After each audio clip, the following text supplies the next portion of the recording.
DongJu's father is son-in-law. Son-in-law's son is DongJu. And I will say, you got me writers. Hello. Today we're going to be talking about episodes 11 and 12 of Buried Hearts. If you're new here, welcome. I'm Jess. I like K-dramas and I just want to chat about them. And don't forget to hit the subscribe button to be notified of upcoming videos. Oh my god, guys. Episode 12 was so intense, especially the reveal. Like, I'm still in shock about what just happened. And I filmed a reaction video for that specific episode, which will be up on my channel in about a day or two. So with that in mind, as usual, grab a drink, get comfy, and let's just chat about it.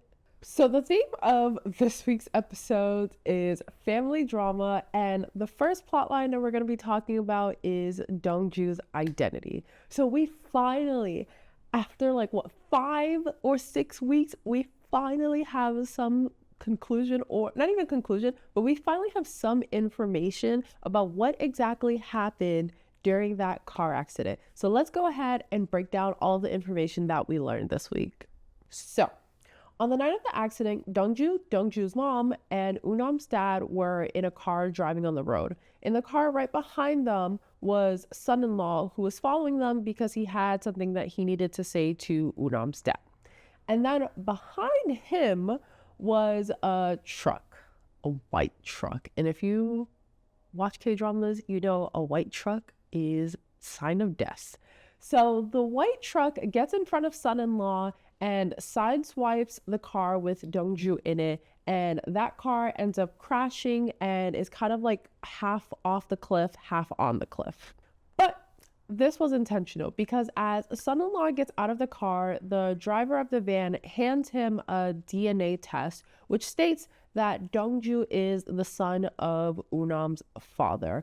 And honestly, when I saw that, I was like, wow, incest is really winning on the show. Because I remember in my last video, I mentioned that I didn't think it was going to happen whatsoever and that the show wasn't bold enough to go there. So I was pleasantly surprised when they went ahead and pulled out the DNA results showing that it's actually true. And after son-in-law looks at the DNA test and he hears little DongJu in the backseat crying, he essentially has a decision to make. Is he going to help the kid and help basically his friend get out of the car, or is he going to be the reason for the demise? Because the truck intentionally did not fully kill them because they wanted son-in-law to go ahead and make that final decision. And this man, what he does is he decides to walk away from their car and he gets back into his car, and looking at the crying kid's face, he straps in, puts some, I think, tissues in his mouth. I don't know if it's to keep from screaming or to make sure nothing happens to his teeth, but he, with full force, slams his car into the other car with DongJu, his friend, and DongJu's mom, and both cars essentially go off of a cliff. And it's just actually insane because it just proves that one, son-in-law did have some involvement in her dad's death, even though the other truck was the one who kind of hit them and caused the crash. And we don't even see if they're actually alive as a result of that initial crash, but he was involved and he was at the scene of the crime and did not call for help, making him an accomplice to this entire thing. And it's just insane because DongJu has literally gone through so much, oh my god, since he was a kid, of people essentially just trying to kill him because of his existence. And it's only about to get worse when we reveal more information. So DongJu finally remembers all of this information and he goes to confront son-in-law and basically states that he was the little kid in the car and he remembers specific details that only someone who was at the scene would remember. So what does son-in-law do? He goes to grandpa prosecutor and they essentially hatch a plan in order to kill DongJu again. Oh my god, it's how many times are they gonna kill this man? Because he's never ever gonna die. After the son-in-law manages to bring DongJu to their super secret meeting location, the son-in-law shoots DongJu again, shoots him once, DongJu falls to the ground, and then all of a sudden, Grandpa Prosecutor decides to call him. And Grandpa Prosecutor is watching the whole thing go down, and he essentially says, "Don't kill him." And the reason he says don't kill him is because, oh my God. This is, I will say, one of the probably the biggest plot twists that I didn't expect from the show. But essentially, DongJu's father is son-in-law. Son-in-law's son is DongJu. And I will say, you got me, writers. I really didn't expect that whatsoever. Of like all the plot twists, all the theories that I said, this was the one that I didn't expect whatsoever. And now I have so many questions about this, because why is it that son-in-law's current wife, who is Unam's mom, think that DongJu was the illegitimate child of her former husband? Also, why did everyone think that except for Good Doctor's father? Because he was the only one who was like, no, there was nothing ever going on between them. And the answer for that is because the big bad grandpa prosecutor was the one who orchestrated this entire thing. So when DongJu tracks down the Dandelion files, still don't fully understand all of that. I just know there's a whole bunch of audio recordings. But in one of the audio recordings, grandpa prosecutor is having a conversation with someone, and he specifically says that he knows DongJu is the child of son-in-law, but son-in-law has no idea about that information because he thought that the mom, I think, had an abortion, or he never knew that she gave birth to the child whatsoever. And the reason he hid this information from son-in-law is because the mom was an activist. Actually, all of them were activists, but the mom continued it even after college. And because of her activism, she posed a huge threat to grandpa prosecutor and the people that he worked with. So obviously he wanted her out of the picture. So what we can assume from this is that he was probably the one who planted all these seeds of doubt into the minds of so many of the different characters into believing that DongJu was the illegitimate child. And then in addition to that, he probably was the one who falsified the DNA reports to make it seem as if he was the one who was the son of Unam's father, which is so like insane, because this really sets all of this in motion. Like, imagine so many things that would not have happened if he hadn't done that. If he hadn't done that, Unam's father would probably still be alive. DongJu probably would have grown up with his mom. He probably at some point would have found out who his dad was. But all of this was done by grandpa prosecutor to get what he wants, and to also keep these pawns kind of like in check for him. And to go like a step further, this whole situation is so fucked up because grandpa prosecutor knew. Grandpa prosecutor has known the whole time, especially since we found out in the last set of episodes that he did research into DongJu and knew that DongJu was the same kid. So he kind of orchestrated for son-in-law to kill his own kid when DongJu was little. And then he still knew all this information and still aided in pressuring son-in-law to essentially try and kill his kid like over and over and over again. And I'm excited to see son-in-law's reaction once he finds out about everything that's happening. So in my notes, I wrote that I was a little disappointed when we found out about the car accident, specifically in episode 11, just because the show has been talking so much about son-in-law's involvement in the whole thing. And once we get the reveal, he wasn't the only cause of like Unam's father's death, but he still very much was involved in it. And I thought that it was a little too predictable for the sequence of events. Like, I wish they had kind of gone a different route, where someone else was also responsible for it. Like, I think I had thrown out the theory that maybe it was like the wife, because that would have been crazy. But overall, I think nothing prepared me for this outcome. So moving on to other family drama, the chairman's secret family. So the chairman essentially gathers all of his family into one room and drops two bombshells. The first one is that he has a secret son, who was the person who brought him back when he got lost. Second one is that he will be marrying the mother of his secret son. So one by one, the family members have to essentially like state whether or not they approve of his marriage. And I don't even know why they have to do that, because he intends to marry her regardless of their opinions. But it goes as following. So the first person to state that they approve is one of his daughters.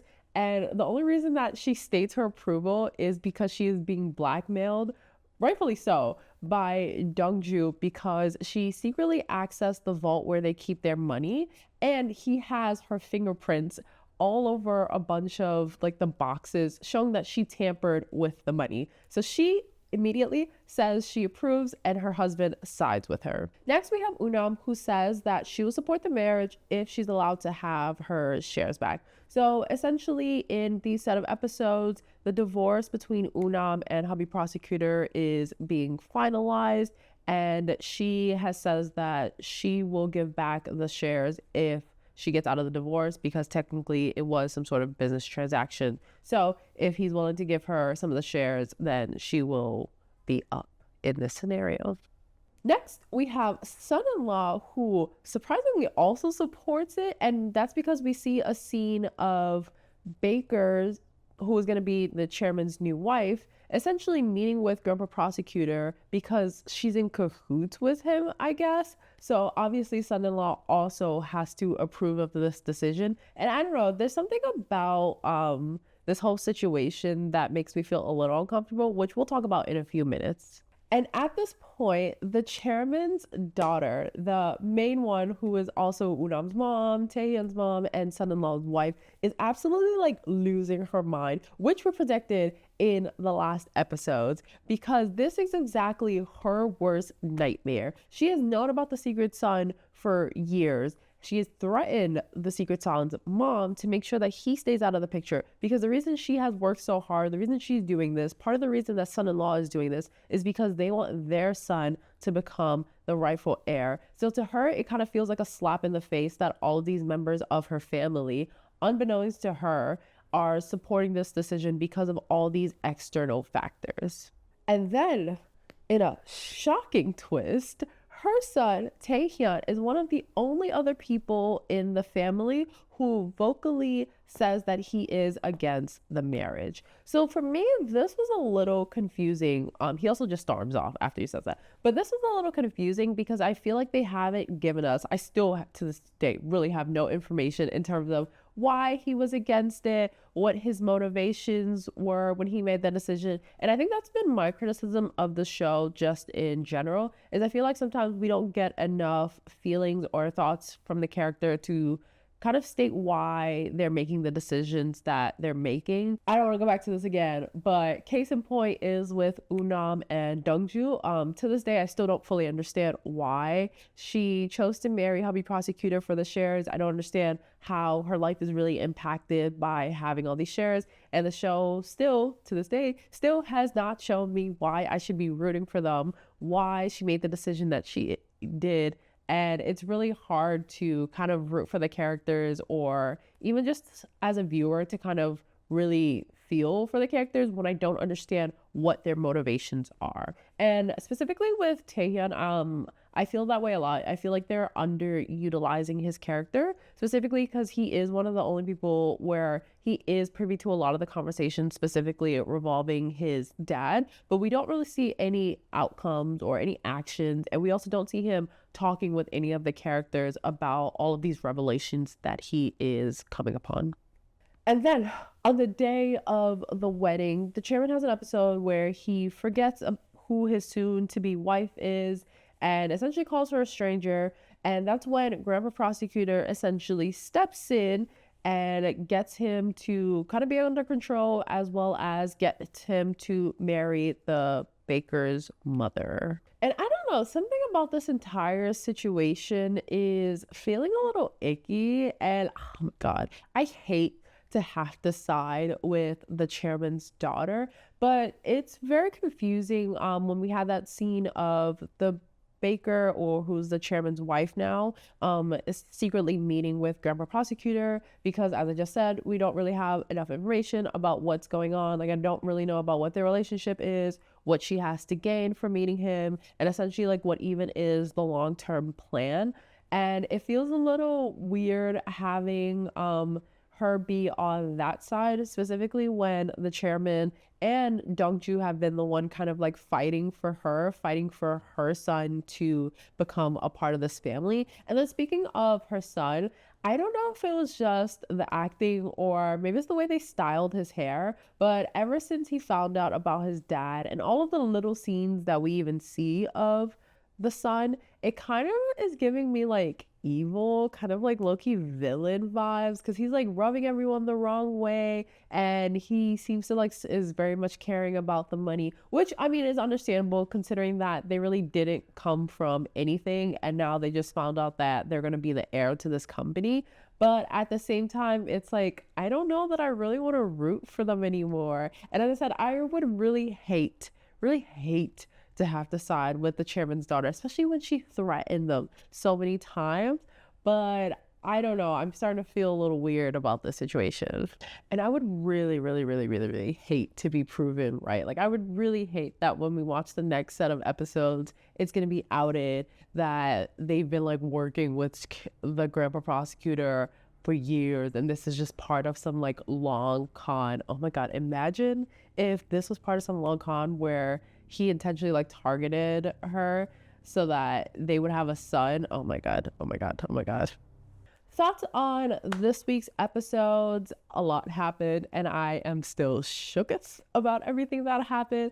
However, I am really glad that we are closing some of the plot lines, or we're like making a full loop in terms of some of the story plot lines, specifically with like DongJu's secret identity and the Dandelion files, because now that those are kind of squared away, we can become focused on the aftermath essentially of all of these big reveals. Because now that we have all this information, I'm really excited for next week's episodes to see how the characters are going to react to all of these revelations and if that will change what sides people are on, specifically in this successor war.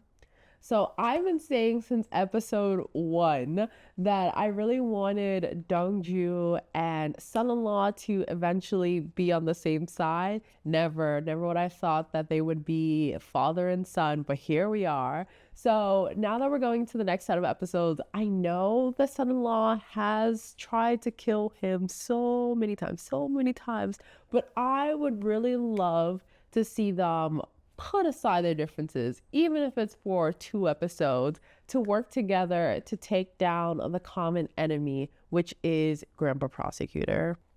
One thing I forgot to mention involves Tae-hyun. So Tae-hyun in last week's episodes is suspicious of son-in-law because he didn't call the ambulance when DongJu collapsed.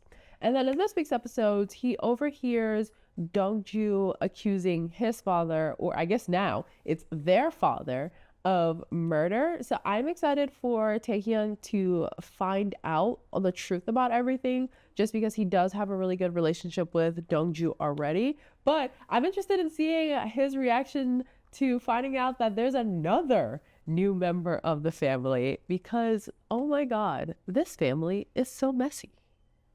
If you enjoyed this video, don't forget to comment, like, and subscribe. In the comments below, let me know your thoughts on the big reveal for this episode. Did you see that coming? And then what are your predictions for next week's episode? And as I mentioned at the beginning of this video, I also filmed a reaction video of me watching episode 12. So that should be up in about a day or 2. And on that note, have a lovely day and I will see you guys next week.